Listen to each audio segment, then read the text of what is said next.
limb salvage and fracture.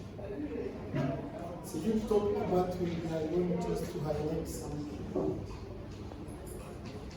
So let's start by a small case. This is a young man, 5 years old, was rushed to Suyashka 2 hours after being involved in a motorbike truck crash.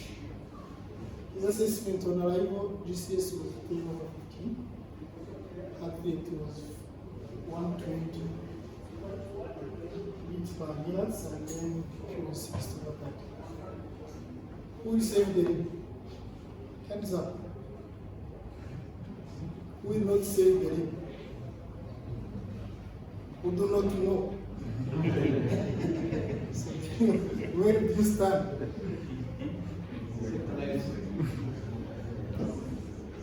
So our learning objective will be simple, to explain the decision making when to decide how to save the limb or just to take it out.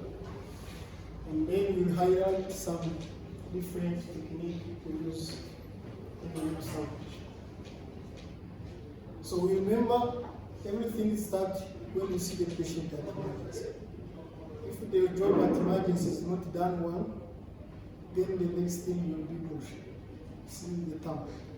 So remember that this is a trauma patient, you need to go by rules, ATS protocol, to first save the life, starting from the scene, and then at emergency, we emphasize on that, then concentrate saving the limb. Then after we can think about saving the function. So what about decision making when you have those nasty open fractures of the limbs? So 3 key things have to be in your mind. You have to think and know where your patient. You have to know and see the injury, not seeing from a report from someone or from photos taken by phone from X-ray. You have to know your injuries before receiving. And then you have to know your settings and be humble, know your capacities and the capacity of your team. You have to know that sometimes saving the limb may make the life of the patient miserable. So this is not a question to answer lightly. You need to have a limb which will serve better than amputation. So what about the patient? Most of those patients are polytrauma. So you have to stabilize them. If they have isolated injuries, then you have to see the injuries. You have to know their comorbidities. Because some comorbidities will hinder or complicate your job, like diabetes and so on. You have to know the level of activities and the expectation of the patient after the treatment. Know their hobbies. You have to know if they have family support, because this most of the time will be a very long journey. So it has some psychological impact. If they are not supported, maybe they will not support your treatment. And then you have to know also the social habits like smoking, drinkers, because you know smoking and bone healing do not go along. Heavy smokers may not be so disciplined to follow the treatment. Most importantly, the patient has to be part of the team. This is not your decision. This is your decision and decision of the patient with your how can I say your explanation, which make him understand what he's going through, and then he can choose knowing what he's going through. So what about the injury? The scene of the injury talk most than any physical examination. When you see this kind of vehicle, if you see someone from there, you know how high the impact was. Sometimes be careful. Sometimes we tend to treat the imaging than the patient. Like when you see this one, I think this simple tibia fracture may be treated in cast. But when you go and open, you see this kind of wound. Do you think this is still simple? careful. Don't treat the image. Can I interrupt you for a second with that Yes, image? please. If you guys are ever now the consulting surgeon on call, right, and you see this image on the left-hand screen, right? Does that seem like a minor injury to you? What are things that may clue you into the fact that this is a high energy injury? Segmental. So even if the on-call resident who perhaps hasn't even seen the patient themselves and is just sending you an x-ray, oh, I have some minor tibia fracture, your senses should immediately be wary, right? This is a segmental tibia fracture, this is a high energy injury. What do the soft tissues look like? And then they send you this picture, aha, the mystery is being solved, right? This is something that needs immediate care, right? So when you evaluate the injury, you have to evaluate soft tissue. Look at the skin, the muscles, check the pulse, the volume, nerves, any paresthesia, check the muscles, and then you can go to the bones. So when you evaluate all that, you have already thinking in mind, is this possible to repair or to replace? Some tissue cannot be replaced like muscles. If they are gone, you can try to transfer tendon to try to compensate, but you cannot replace the muscle. And then all this have already to ring bell in your mind to think, is it salvageable or not? Like when you see this, when you are sending an image like this, then you have to think twice if this handling can be saved. You have to try to think what will be after serial debridement before you take the patient to a long journey which will end up in amputation. So then you have to know your setting. When you are in the trauma center, where you have everything, a good team and every fancy material you have, and then when you are in the district 12, near you have some team which help you in a small theater, then you know your capacities. Don't promise what this can deliver when you are there.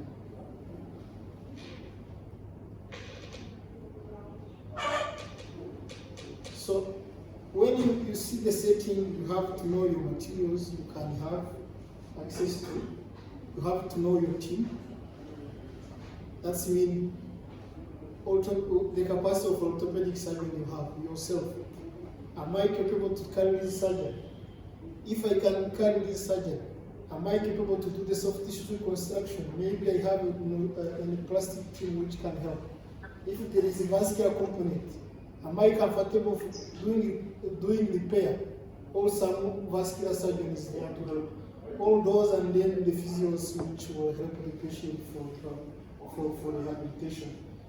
So you have to take into consideration all that before you decide to guide the patient to take the decision. You have to be humble and be sincere to your patient. Don't promise what you cannot deliver, and don't start what you cannot finish.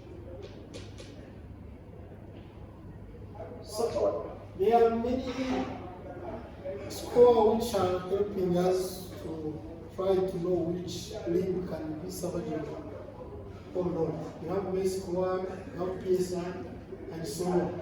Those are the ones which I most used. But recently, the limb studies group, when they went through, they found that all those have poor predictive value, and sometimes they don't have that much advantage in the clinical setting.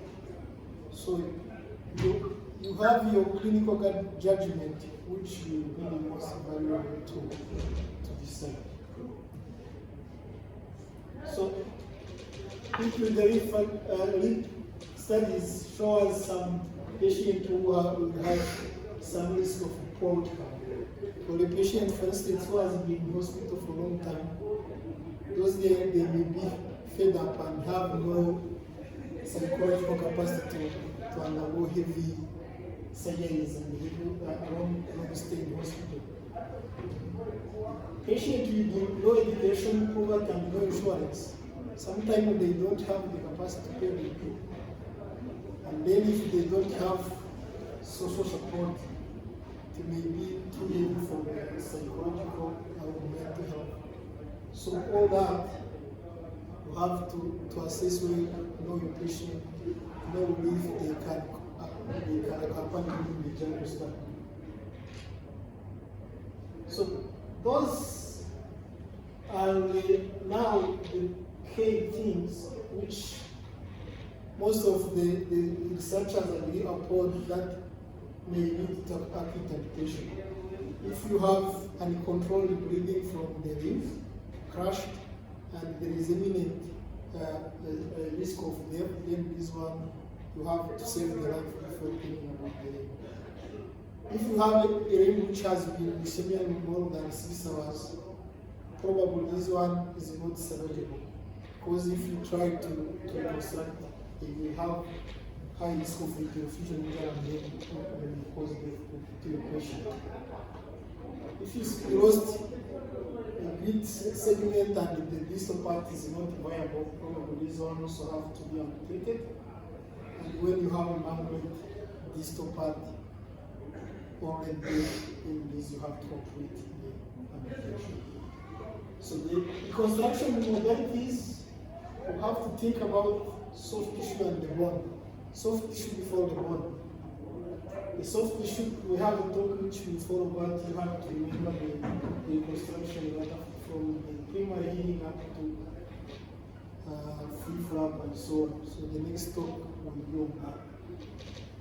For the bone reconstruction, if it's a small short bone loss, less than 3 centimeters, you can do an acute shortening. Most of the time, if 2 centimeters, the patient can live without that problem. Or you can do shortening and then lengthening later. But be careful, if it's more than 5 centimeters, sometimes by shortening you can keep the vessels and then you will convert a viable limb into a dead limb, so you have to be careful. The other option will be going grafting, which goes for autograft or allograft. Unfortunately, here we don't have allograft access, but we can still have access to autograft. So for something which is not much than 6 centimeters, you can use active grafting after the branding, and you may have good results. When you graft for big defect, sometimes the graft will be resolved before the healing, so maybe those will not be the one to choose for autograft. So others are vascularized, non-vascularized.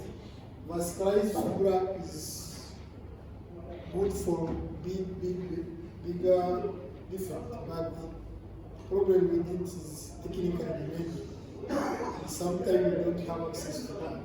And other thing is that the patient will have to take longer to start working there. So bone graft substitute, they are available, but in our country they are very expensive and most of the patients can get.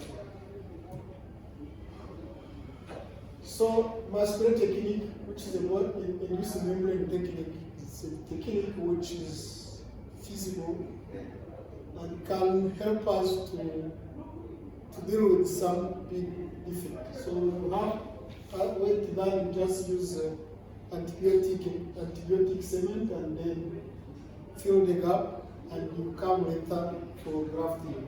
This will induce a membrane which is rich vascularized and have some bone-inducing factors which will help the graft take.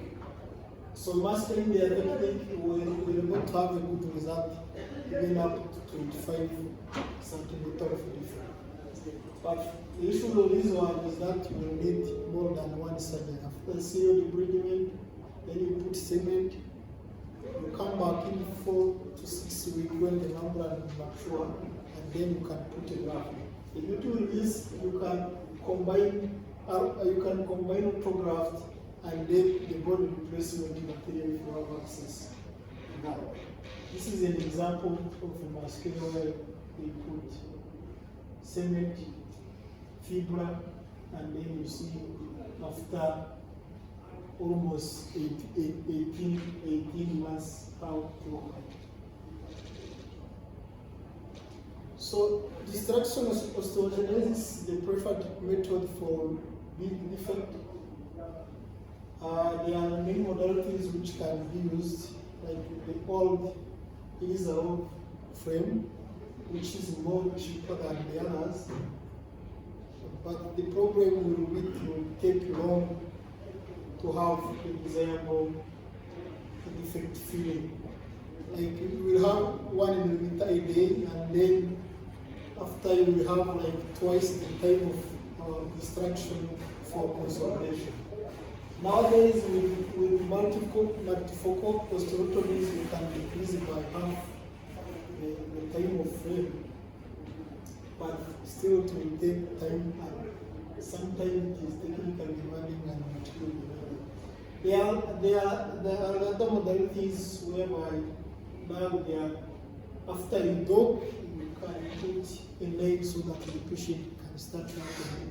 Because most of the problem will be stiffness because of the zero time of frame.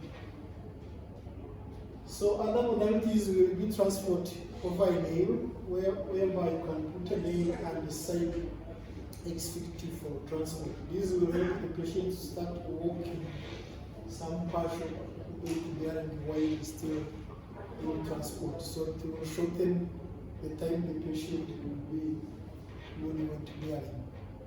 They are also hybrid, whereby you can transport the combination of a rocking brake and so on. So all in all, it will take longer, but with the bicortical osteotomies and the hybrid modalities, you can have good results. You always have to avoid infection, because infection is one of the aim of transport here. So some key take-home message: you have to treat the patient, not the fracture. Always think about the patient and what he can afford, what he can undergo. You think about the patient as a whole, psychological, as far as the injury is concerned, as far as the comorbidity is concerned, and what is expected. So you have to know where your patient, and you know when you're sitting, you have to know your limit. The patient family must be part of the team. You don't take a decision, then take it to the patient. You have to take the patient and the patient. Thank you very much.